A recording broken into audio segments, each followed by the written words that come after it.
continuidade, então, o ponto para resolver o exercício em termos de pH é nós sermos capazes de calcular esta expressão aqui em termos de x. Ou seja, foi nos dada a concentração inicial da espécie química de interesse, no caso, o hipocloreto de sódio, que fornecia a quantidade do íon hipoclorito especificamente, né? O íon hipoclorito entra nesse equilíbrio aqui, relacionado com o íon hidróxido. Então, se a gente resolver em x, a gente obtém a concentração do íon hidróxido. Só que vocês podem reparar que esta equação aqui ela tem duas incógnitas. Quais são? O valor de x e o valor de Kb. Por enquanto não foi dado. É importante destacar que, em geral, o valor da constante de sais e ácidos, ele não é tabelado, né? Quer dizer, ou pelo menos não é tão fácil de encontrar quanto os valores de Ka para os ácidos. E tem uma razão para isso. A gente tem que ser capaz de calcular o valor de Kb a partir de uma informação do ácido. Então, aqui, para comparar, para tornar mais fácil a comparação, eu coloquei as duas equações químicas relacionadas ao sal do ácido em água e ao ácido em água. Ou seja, esses dois aqui formam um par, mas com base conjugado. E os dois equilíbrios se relacionam, um deles com hidrônio, o outro com hidróxido, como nós tínhamos falado anteriormente. Então, para o caso do ácido fraco, existe uma constante Ka relacionada ao ácido fraco. Então, isso daqui seria suficiente para calcular, por exemplo, o pH da solução, calculando essa quantidade de hidrônio aqui. E para o caso do sal do ácido fraco, nós temos um Kb relacionado ao íon hidróxido, né? E, em geral, o que a gente sabe do ácido? A gente sabe o Ka dele. Então, no caso deste ácido aqui, o Ka dessa substância aqui é conhecido. Agora, qual que é o Kb do seu sal? A gente não sabe, a gente precisa saber calcular.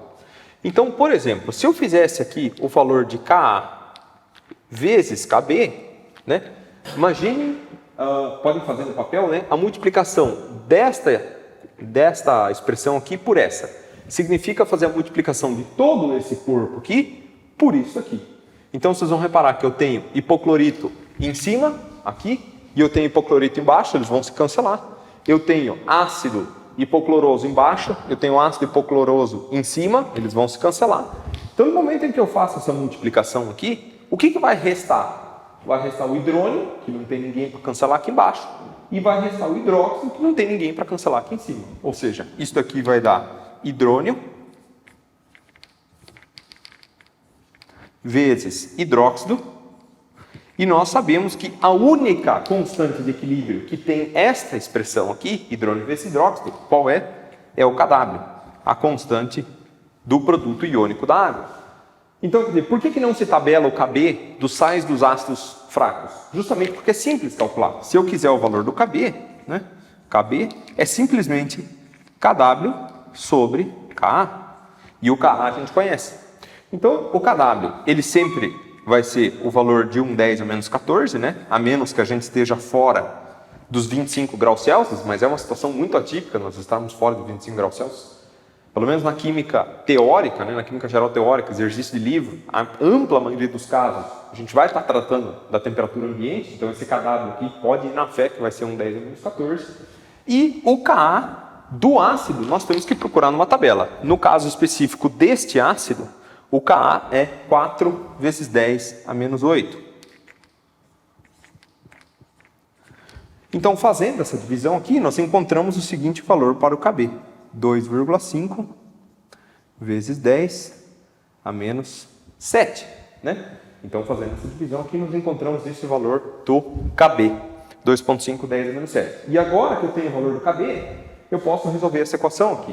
Porque agora, se eu tenho o valor de que isso aqui é 2,5, 10 a menos 7, 2,5, perdão. Agora eu tenho uma expressão que tem uma única incógnita, então eu posso resolver ela em x, né? E chegar no valor da concentração do hidróxido, né? No caso aqui, esta expressão, na hora que eu transformo ela numa equação quadrática, ela vai dar x² mais 2,5, 10 a menos 7, x, mais menos 6,25 vezes 10 a menos 8, isso aqui igual a zero. Aí o aluno pode perguntar, por que foi colocado mais e menos, né? É só para lembrar aqui, aquela fórmula conhecida como fórmula quadrática ou fórmula de Bhaskara, ela funciona no seguinte tipo de equação: ax² mais b vezes x mais c igual a zero. Então, quer dizer, o coeficiente c, se ele vem com um valor negativo, na hora de eu substituir na fórmula de Bhaskara, o negativo tem que vir aqui dentro. Por quê? Porque pressupõe-se que existam mais aqui. Então, se por acaso for menos 6,25, 10 a menos 8, o menos tem que ir para dentro da equação de Bhaskara. Né? Mesma coisa aqui. Aqui é mais, né? Todo esse valor aqui corresponde ao coeficiente B. E no caso do A aqui, como não tem nada, significa que existiu 1 aqui na frente. Né? Possivelmente todos vocês sabem disso, mas não custa nada reforçar, porque esse menos aqui, ele pode causar bastante confusão, ele pode causar vários problemas no cálculo depois. Principalmente pelo fato sinal, como dentro do delta lá, do coisa de Bhaskara, né? B ao quadrado menos 4ac. Se você esquecer do sinal demais, pode ser que dê raiz de um número negativo, e não vai ter como resolver. Então não esqueçam disso aqui para calcular o valor do x. E no caso aqui, o valor de x encontrado, né, o valor verdadeiro de x, vai ser 2,5 vezes 10 a menos 4. O que é esse valor?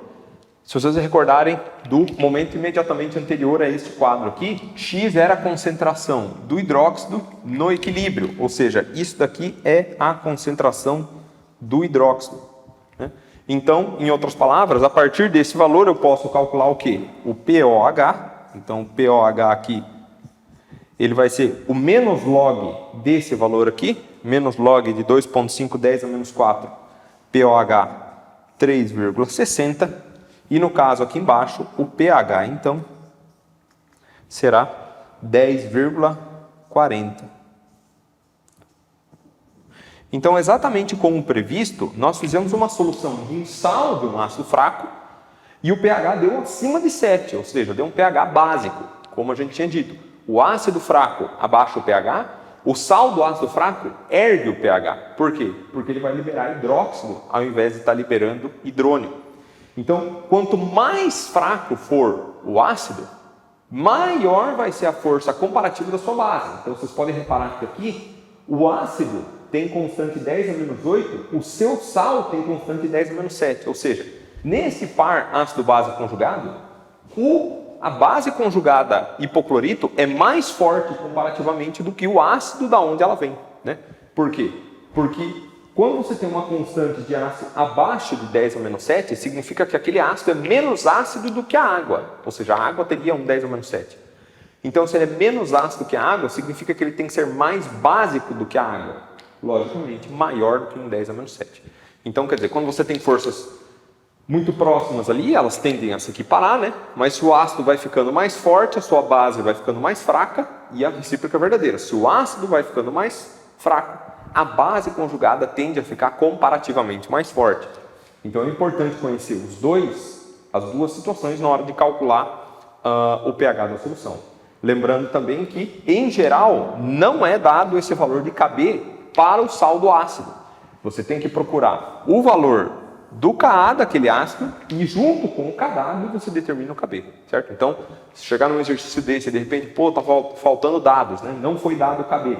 Em geral, não é dado mesmo. A questão é que o aluno tem que encontrar o valor de Kb a partir de Kw e Ka. E daí, então, aplicar aqui na equação, resolver em x, calcular pH, pOH e assim por diante.